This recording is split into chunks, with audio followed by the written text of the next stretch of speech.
Bonjour à tous. Pendant le mois de novembre 2025, un mot est venu à moi. Il s'agit de la responsabilité. Il est venu avec beaucoup d'insistance et pour moi, je l'ai senti comme un marqueur des énergies ambiantes et à venir. Ce mot, je le sentais très important.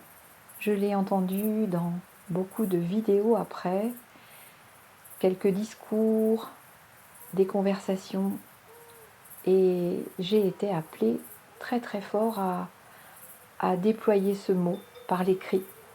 Et cet écrit, je vais vous le confier dans cette vidéo. Prenez ce qui résonne pour vous. Et voilà ce que je sens de la responsabilité, comment je le vis, comment je l'entends, comment je le respire. La responsabilité n'est plus un devoir imposé par un système, mais un appel puissant pour l'être incarné. La responsabilité de l'être commence le jour où il cesse d'accuser le monde de ce qu'il n'a pas osé devenir. Ce jour est la porte ouverte vers la maturité, parce qu'être responsable, c'est marcher sur la voie de la souveraineté. Nous sommes entrés dans un temps où les masques tombent autour et en nous.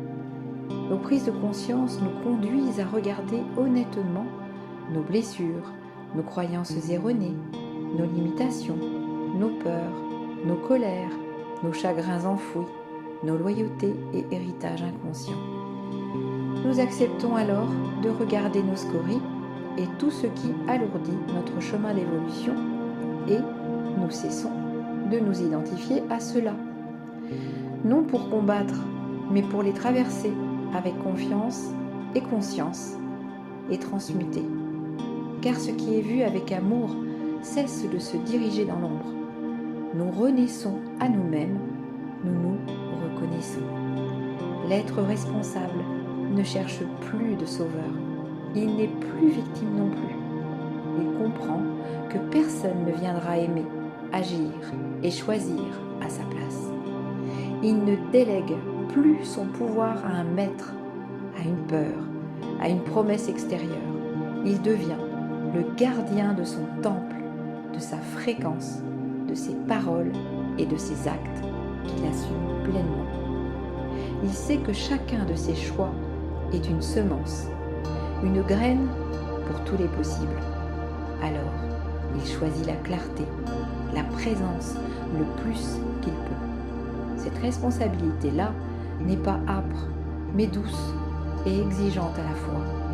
Elle demande un positionnement clair, mais aussi une écoute active de l'autre et des mondes subtils. Elle demande à savoir dire oui quand le cœur s'ouvre et non quand l'âme se rétracte. Être responsable aujourd'hui, c'est choisir la cohérence, aligner les pensées, les ressentis, les paroles et les actes.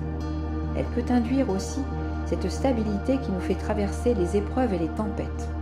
Comprendre que chaque être courageux qui se libère intérieurement allège le monde et que chaque renoncement à sa vérité renforce la confusion collective. Nous n'avons plus le luxe de l'inconscience, mais avons aujourd'hui la grâce du choix. Et ô combien que chacun choisisse d'être responsable par amour et en grâce de la vie qui coule en lui.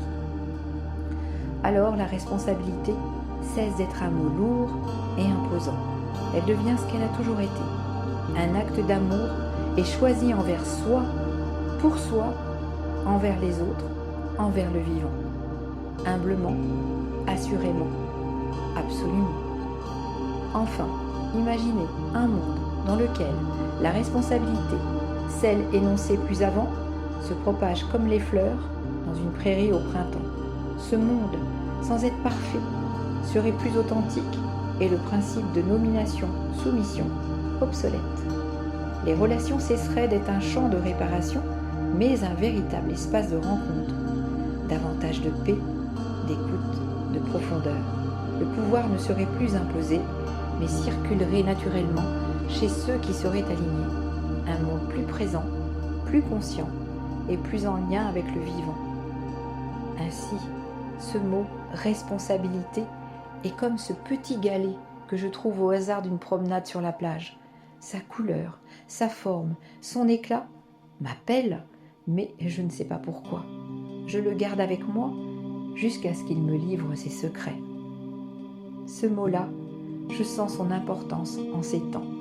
Il n'est pas un fardeau individuel, mais une possibilité d'ouverture avec une résonance collective précieuse, pour aujourd'hui et pour demain, pour les créateurs que nous sommes.